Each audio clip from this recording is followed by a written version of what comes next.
According to the medical press, the number of myopia cases doubled between 1974 and 2004 in North America.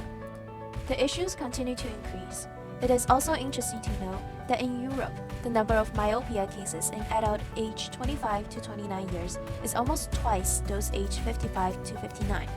CDC states approximately 6.8% of children younger than 18 years in the United States have a diagnosed eye and vision condition. Nearly 3% of children younger than 18 are blind or visually impaired, defined as having trouble seeing even wearing glasses or contact lenses. So, what caused this?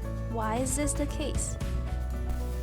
According to the medical researchers from Department of Ophthalmology and Visual Sciences, the Chinese University of Hong Kong and Hong Kong Eye Hospital shows that genetic is a crucial factor. However, the environment plays a more critical role. The increased use of technology caused a rapid increase in vision problems since 2007, the first smartphone introduction. Thus, vision treatments popularized as people slowly realize the problem. However, not all of them show positive results. Some may even cause negative impacts on the eyes.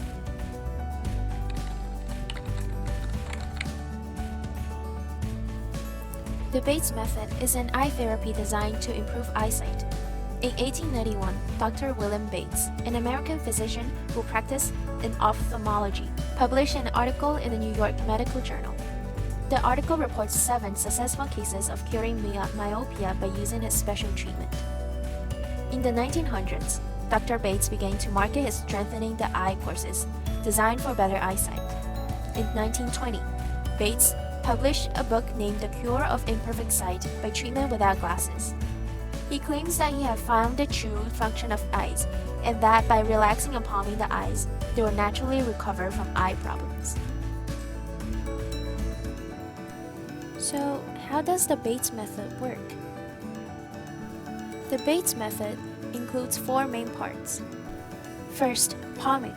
Suggesting after using eyes for a long time, cover the eyes and gently palm them for relaxation.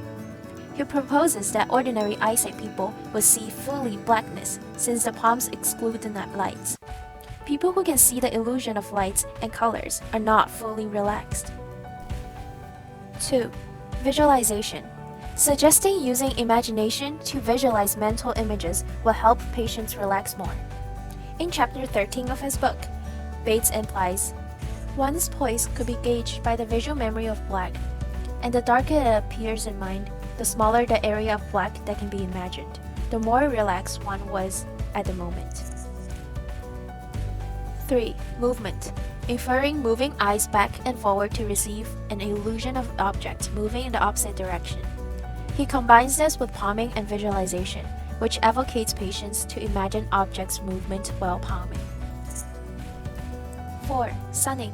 Proposing the idea of exposing the white part of the eyes to sunlight for a few seconds and then closing the eye. Allowing more exposure to eyelid will benefit the eyesight. Finally, Bates advocates for no glasses theory, which he believes that avoiding glasses would improve the way people see because the eyeball changes shape to maintain focus. This has been demonstrated false by the CDC.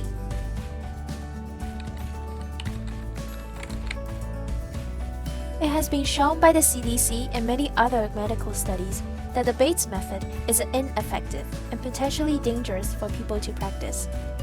Especially for the part of exposing eyes to sunlight, increases the risk of eye damage. USC Brodsky Eye Institution states, excessive exposure to harmful UV rays from the sun and tanning beds can actually cause the cornea to burn, not like a sunburn. And not wearing glasses while driving would cause severe safety issues. Although those publications indicate negative results of this method, many people still believe in it.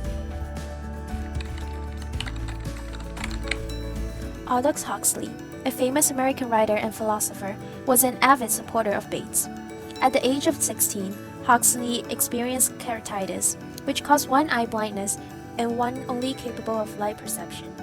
He was only able to read wearing thick glasses and dilates his pupil with atrophy. However, after receiving the Bates treatment, he wrote in The Art of Seeing, "Within a couple of months, I was reading without spectacles, and what was better still, without strain and fatigue.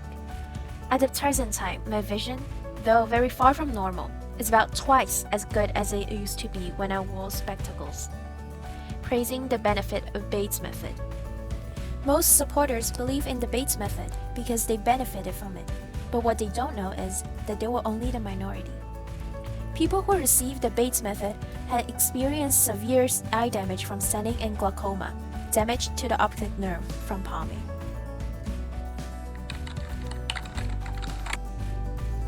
This case is similar to Dr. Wakefield's vaccination fraud.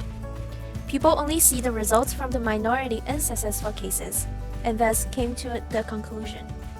Bates' report only recounted a few fortunate cases and neglected the unlucky ones. This reveals how people, especially parents' inability to interpret information from medical areas and across the field.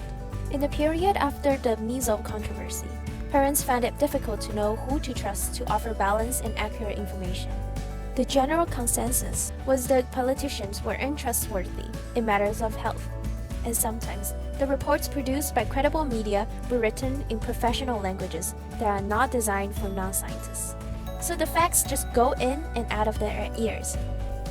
This raises important questions of perceiving the actual controversy and raising awareness of the lack of trust in health information providers. In conclusion, people should take a clear view of both sides, assesses the credibility of the sources and topics before coming to a conclusion. The official health institution should publish some reports in simple languages that allow everyone to comprehend the report's issues.